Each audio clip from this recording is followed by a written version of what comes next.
I'm delighted to be joined by former super middleweight champion of the world, George Groves. You've had such a fantastic career. I want to get into it, starting with the James DeGale rivalry. And of course, you had so many fascinating moments on ringside. And I know you came up with so many different ideas, the horse racing references and all that sort of stuff. What was your favourite thing you came up with for James DeGale? Oh, yeah. So, yeah, that episode of Ringside where, yeah, it's me and James. That's pretty historic now. I do enjoy that Ringside episode. I remember leaving it thinking that probably came across quite good. He makes reference to the tie. I remember the tie being a win, so I thought I'm going to wear a Larry tie. I want a peacock, essentially. I want to sit down and stand out. And I thought he's going to sharpen a tracksuit and maybe even look a bit scruffy.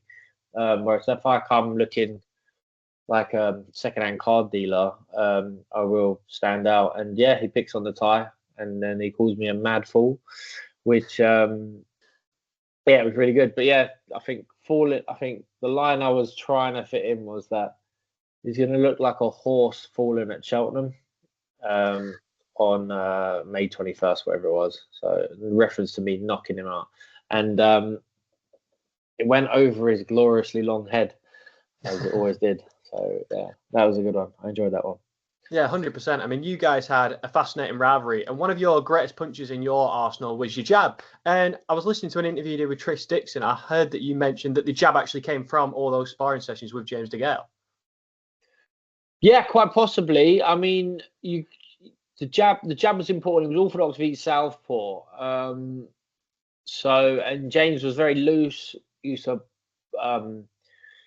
really good bent arm shots. So his hooks and uppercuts, that was like his trademark shots as an amateur. But the way to sort of combat that would obviously straight shots land. You can land at long range opposed to bent arm shots, and your jab had to develop. So yeah, I remember sparring sessions with DeGale where I'd look to jab, sort of, it was just like a duck. You don't really teach that in boxing, but just like duck under his hook, come with the jab again to try to get my right hand off. And yeah, I suppose he's a bit taller than me, longer arms. You had to keep playing with it and adjusting the distance to land the jab. So, then your feints start coming in, and you want to fire a long straight jab. Shoulder needs to come through with a shot. And it's something that, once you turn professional and you've got a professional coach, who I had, Adam Booth, who was very good at being very specific with a particular shot. So, you might work on the jab. You might work on the jab for 10 rounds. You might work on the right hand. You throw just the right hand for a whole round, a left hook, etc., etc. And from there, just all of a sudden now, looking back at previous fighters, looking at old fighters, looking at Leonard and looking at, Mayweather and all these other guys who had maybe a low left hand, but I was trying to adopt following David Hayes' suit, understanding where the jab can come from. Yeah, so I mean, I won't go on too detail. I've written a seminar about the jab. I think 34 different variations of the jab. You can sign up for it. I think it's going to be I'm trying to whittle it down from a 2-day course to a 1-day course, so people don't have to get a hotel. But yeah, the jab is not to be it's not a one size fit all punch. It's like there's a multitude of different jabs that can be used to your benefit. And sticking with your amateur career for just a second, obviously you went around the world: Estonia, Morocco, Azerbaijan, Finland. Have you got a standout memory or story for those times in your amateur days? Yeah, I was fortunate enough to travel the world. I went all different places as an amateur, which was brilliant. Predominantly as a cadet under 17 and boxing for Young England under 19. Couple of good wins, Can I give you that I already spoke about? So, okay, yeah. So we went to Morocco one time. We went to Morocco for the under-19 World Championships. Who would have been in that team?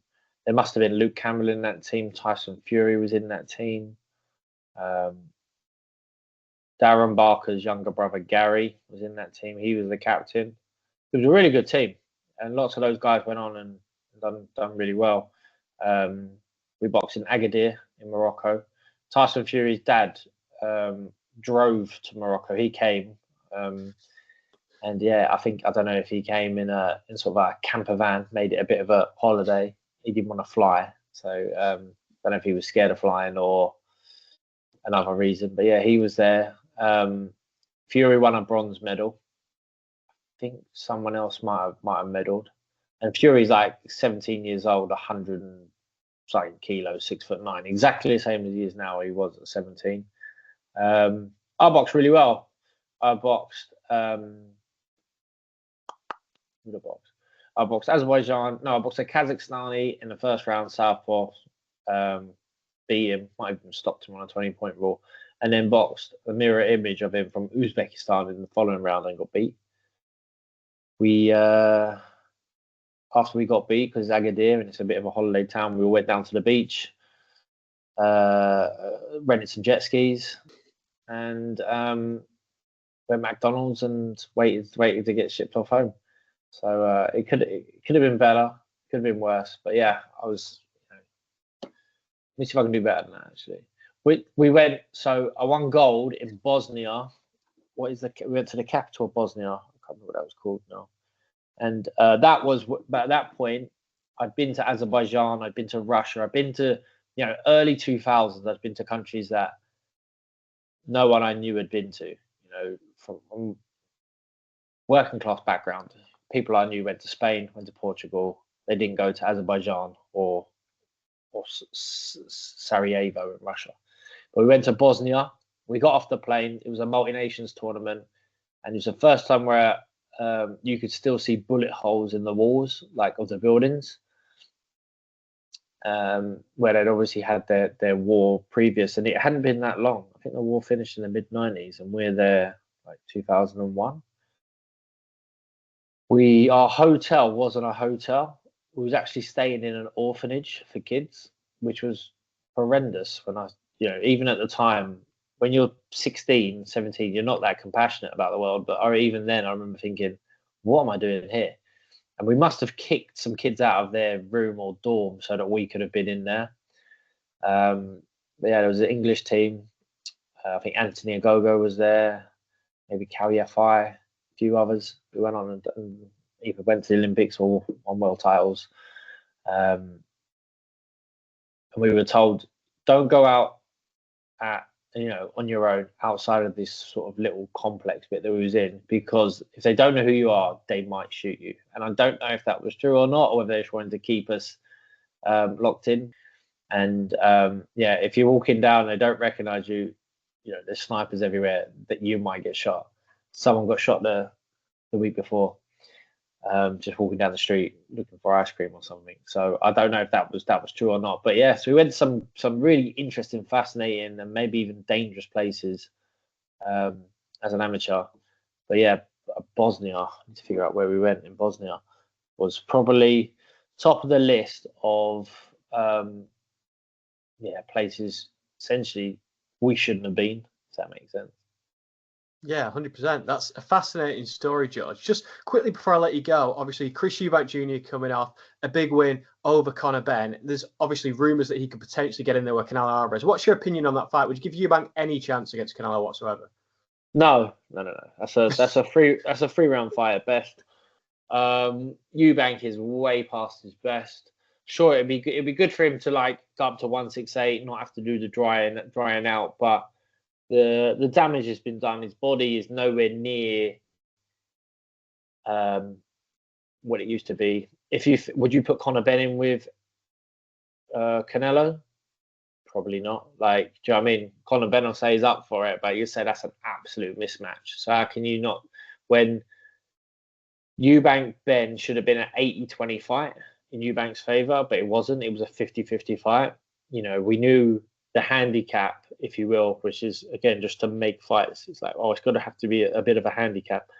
We're gonna get Eubank's way past his best. It's not like you made him. He decides to do middleweight now, so he can't moan about the weight. He made him middleweight.